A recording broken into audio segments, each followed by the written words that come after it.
કચ્છના નાના રણમાં વિશ્વમાં ક્યાંય ન જોવા મળતા દુર્લભ ઘુડખર સહિત અસંખ્ય સસ્તન પ્રાણીઓ વસવાટ કરે છે. જેમાં રણમાં સામાન્ય રીતે સાદી લોંકડી અને રણ લોંકડી એમ બે પ્રકારની લોંકડીઓ વસવાટ કરે છે.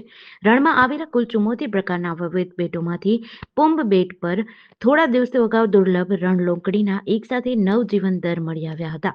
વન વિભાગના જણાવ્યા અનુસાર અગાઉ રણમાં રણ લોંકડીની સંખ્યા અંદાજે 40 થી 50 સુધી હતી, જે છેલ્લા 3 વર્ષમાં 3 ગણી વધતા હાલમાં કચ્છના નાના રણમાં અંદાજે 150થી વધુ દુર્લભ રણલોંકડી હોવાનો અંદાજ લગાવ્યો છે. રણલોંકડી એ ભૂખરા રંગનું વાળવાળું અને ગુછાદાર પૂંછડીવાળું પ્રાણી છે. રણલોંકડી એ કદમાં શિયાળ કરતાં નાનું અને દોડવામાં પાવરતું હોય છે. એની લંબાઈ અને ઊંચાઈ 80 સેન્ટીમીટર, વજન 4 કિલો અને આયુષ્ય માત્ર 6 વર્ષનું હોય છે.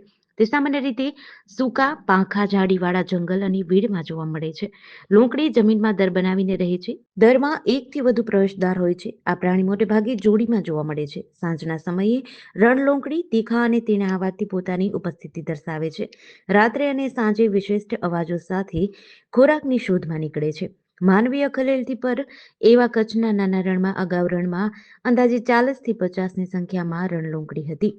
હાલ કચ્છના નાના રણમાં રણલોંકડીના અસંખ્ય બચ્ચાઓ જોવા મળી રહ્યા છે. હાલમાં રણમાં અંદાજે 150થી વધુ રણલોંકડી હોવાનો અંદાજ છે.